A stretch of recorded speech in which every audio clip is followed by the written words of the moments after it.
On December 12, 2024, 8 weeks after my husband's funeral, my son Gavin Mercer looked me in the eye and said, "Mom, you need to be out by Sunday. Claire and I are moving in." My name is Eleanor Mercer. I'm 70 years old. I said, "All right." Then I packed 2 suitcases, 1 garment bag, and a small wooden box of photographs, and I left the home I had lived in for 46 years. Gavin thought that was the end of the conversation. It was the beginning of his trial. We buried my husband, Richard Allen Mercer, on October 18, 2024, at Sleepy Hollow Cemetery. The trees had already begun to turn. Red and gold leaves clung stubbornly to the branches above the graves, and the wind off the Hudson cut straight through my coat. The casket was dark walnut, $9, $200. Gavin had selected it. He said it was appropriate for a man of Dad's stature. He charged it to Richard's First Empire Bank Platinum card without consulting me.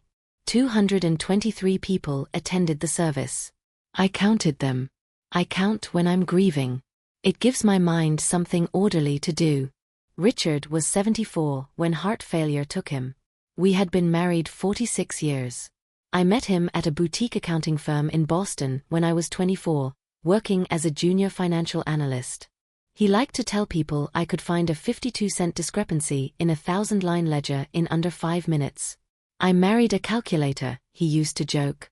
I thought that meant he respected my mind. Over time, I realized he respected my discretion more. When Gavin was born, Richard suggested I take a few years off. Those years quietly turned into decades. Publicly, I was a housewife. Privately, I reviewed spreadsheets, corrected reporting errors, and once caught a $63,000 misclassification that would have triggered a federal audit. My name never appeared anywhere. At the funeral, Gavin stood in the front row beside his wife Claire. He wore a charcoal Brioni suit I recognized from a credit card statement I had once glimpsed on his kitchen counter. He checked his phone repeatedly. Claire caught his eye twice and gave the smallest nod. That was the first moment I understood something was already in motion. Richard's longtime attorney, Martin Caldwell, stood near the back of the chapel, dabbing his eyes. He left before the procession to the gravesite, claiming an urgent client matter. That was the second moment. The house at 112, Crestview Lane in Westchester County felt cavernous after the funeral. 6 bedrooms. 4 bathrooms. Nearly 4,500 square feet Richard insisted we needed when Gavin was born. Room for the future, he had said. There was no second child. There was no large extended family. There was simply space. Gavin began visiting daily the Monday after the funeral. Always at 2:15 p.m. Always carrying his leather briefcase. Always wearing concern like a tailored accessory. "Mom, this house is too much for you," he said the first afternoon, settling into Richard's $3,600 Eames lounge chair as if it had always belonged to him. "I've managed it for years," I replied, pouring coffee into his cup before he asked. "But long term?" he pressed. "Property taxes are over $22,000 a year. Maintenance. Utilities. It's unrealistic." He slid a brochure across the kitchen table. Willow Springs Senior Living. 1-bedroom units starting at $2,400 per month. Group yoga. Communal dining. Shuttle service. "You've never worked outside the home," he added gently. "Dad handled the finances. You shouldn't have to stress about investments." Never worked. I had worked 6 years in corporate finance before he was born. I had balanced Richard's development accounts during a CFO transition. I had reconciled discrepancies that saved his company penalties. But in Gavin's narrative, I had never worked. "I'll consider it," I said.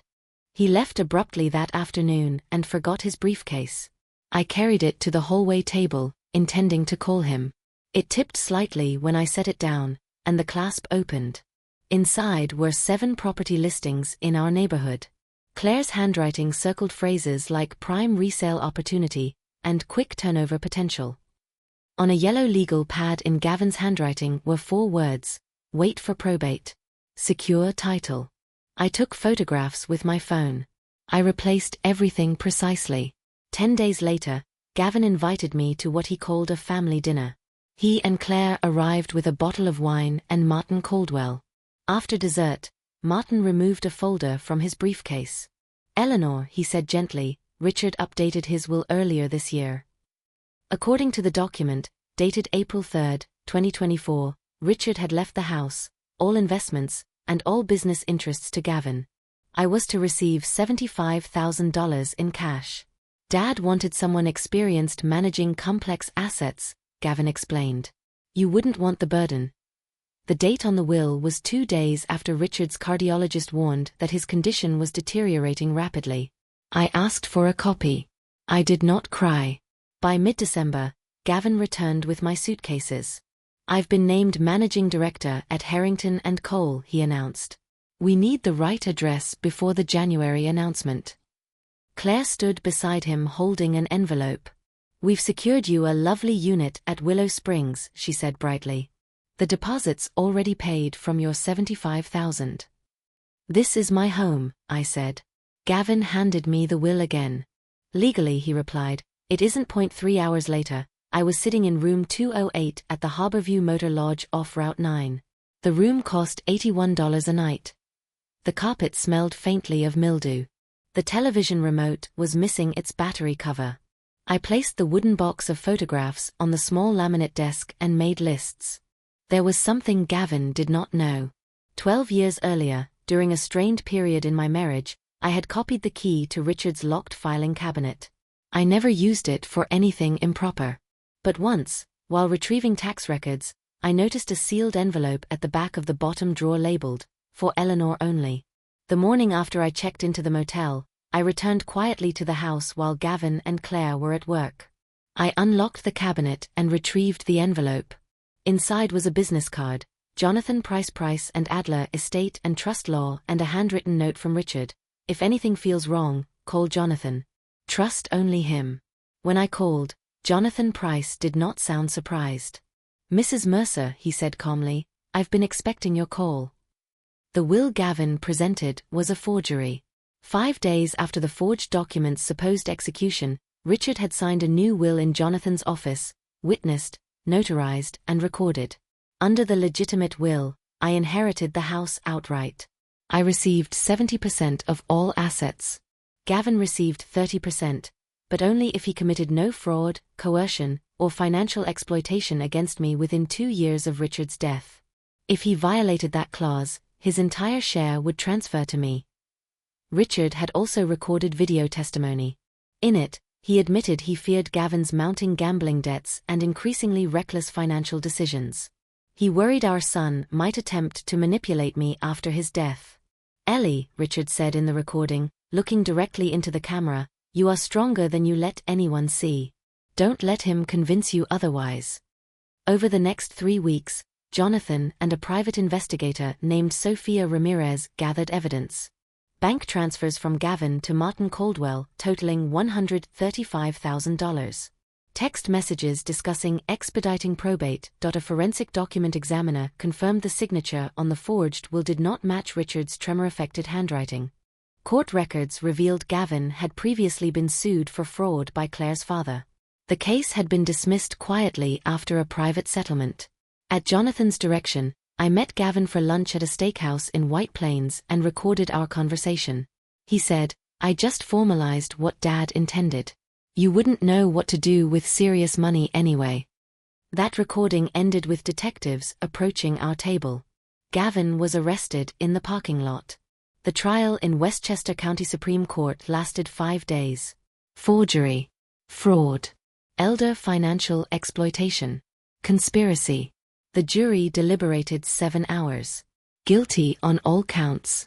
Gavin was sentenced to 5 years in state prison and permanently disbarred from practicing law in New York. Martin Caldwell received 18 months of house arrest in exchange for testimony. The house on Crestview Lane had been legally mine from the moment Richard died. So were the assets. $42 million in total. I returned home 3 days after the verdict.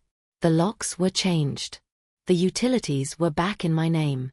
The silence felt different. I renovated Richard's study into an art studio. The formal dining room became a library filled with books I had once only borrowed from the local library. I replaced the Eames chair with a simple wooden rocker. But money was not the point.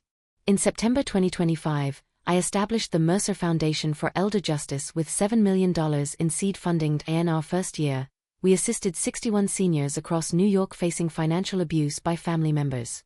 In 2026, I testified before the New York State Legislature as they strengthened penalties for elder financial exploitation. At our first annual gala at the Plaza Hotel, 280 guests attended. Someone asked me whether I regretted pressing charges against my own son. No, I said. Accountability is not cruelty. It is clarity.